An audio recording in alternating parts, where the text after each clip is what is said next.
Yeah, obviously these games have always been close games, but to come down here and play, um, the kind of football we did today, which was control the line of scrimmage. They had 38 yards rushing, and for us to run the football and close out the game with a drive of 8 minutes and 20 seconds, virtually running the ball every down. That's, those are the things that you look for in, a football team that is emerging as a contender. So proud of our group, proud of the way they prepared for this game, and certainly when you go on the road and win at an SEC venue, certainly a lot of things are coming together for our football team. So again, proud of the effort, and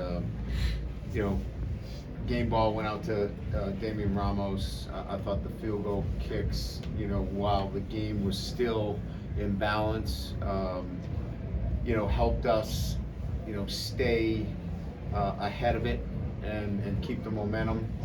And again, made some big plays. The West Weeks, obviously deflection and interception apparently was the backbreaker in the game. So great victory.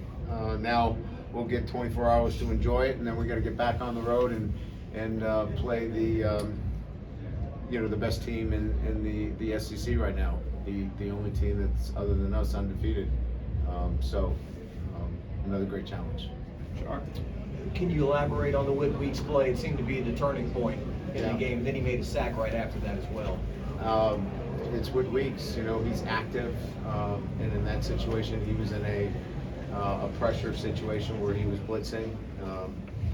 But I think what stands out is he's active in virtually all of the plays.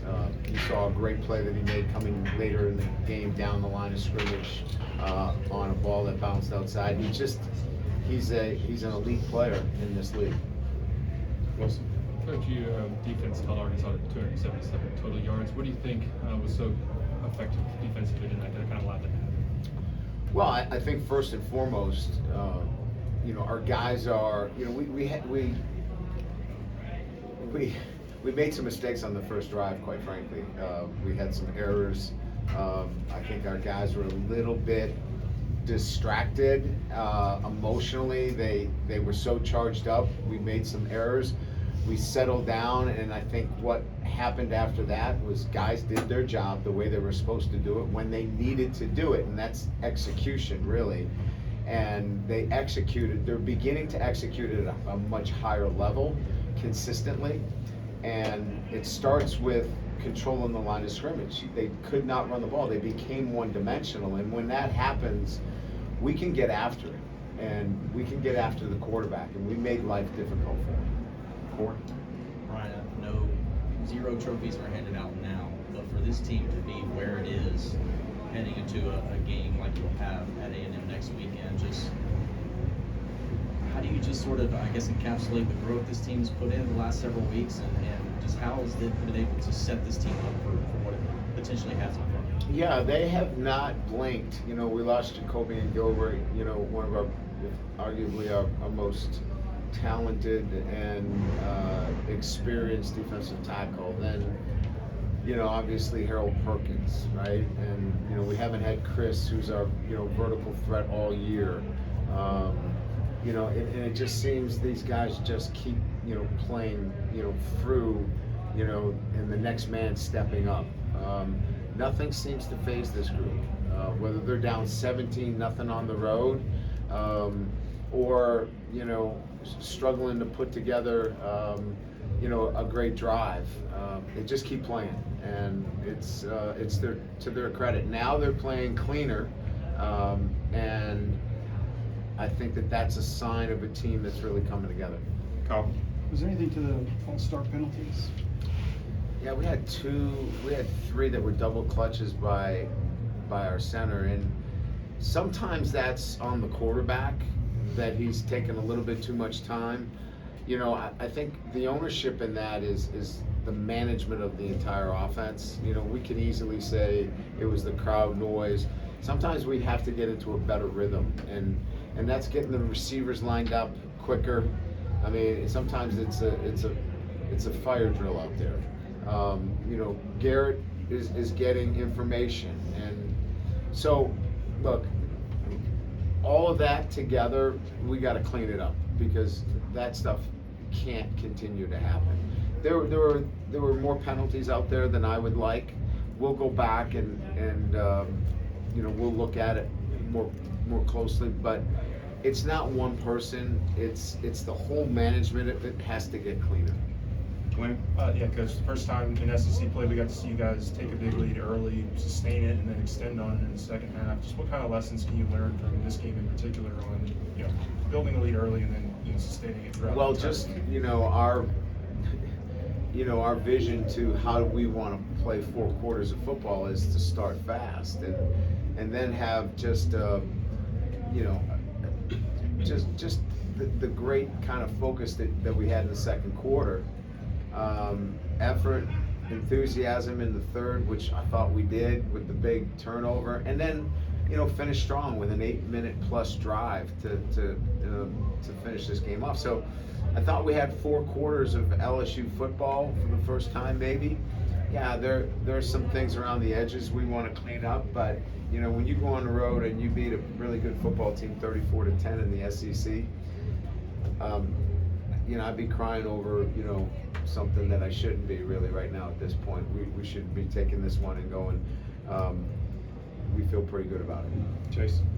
Hey, Coach, just what was kind of your assessment of how Garrett played today? You know, in the first half, it seemed like he was sort of making some of the same mistakes that he made last week, just kind of throwing things up for grabs. So just, you know, how do you think he bounced back from that, or what was your thoughts there? Yeah, I wouldn't characterize him throwing stuff up for grabs. That's lazy, and I think that's an easy way to say somebody's not detailed in his work. He's detailed in his work.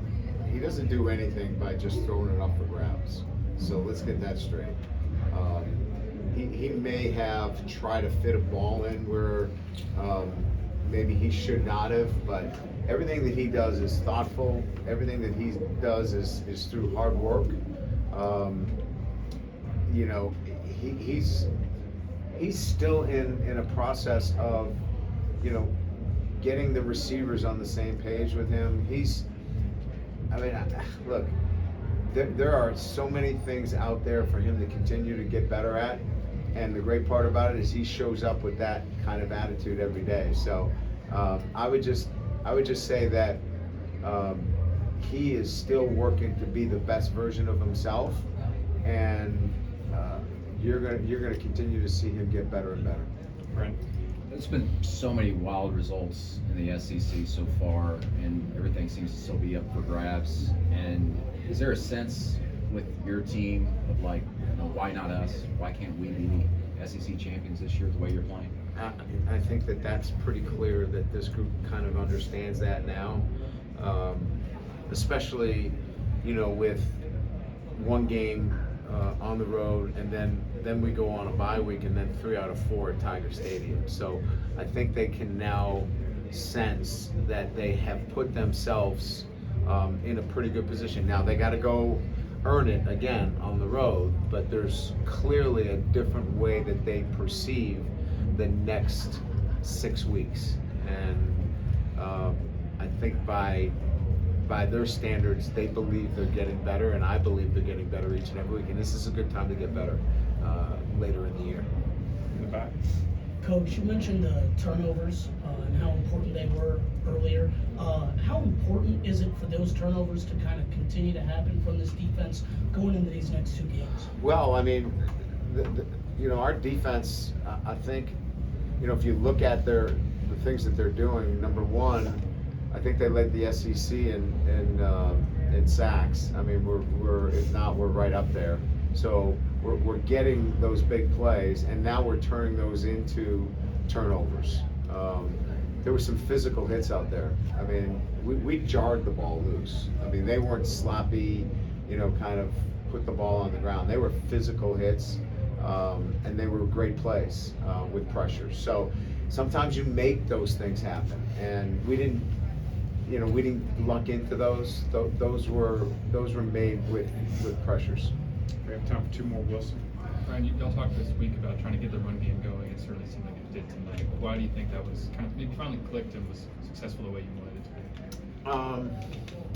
I just think that this has been a constant focus over the last few weeks of really detailing out the things that we believe we do well and sticking with it. And being really committed to it. Like, we stuck with it, and quite frankly, we got the looks this week that allowed us to have a better running game as well. So commitment to it.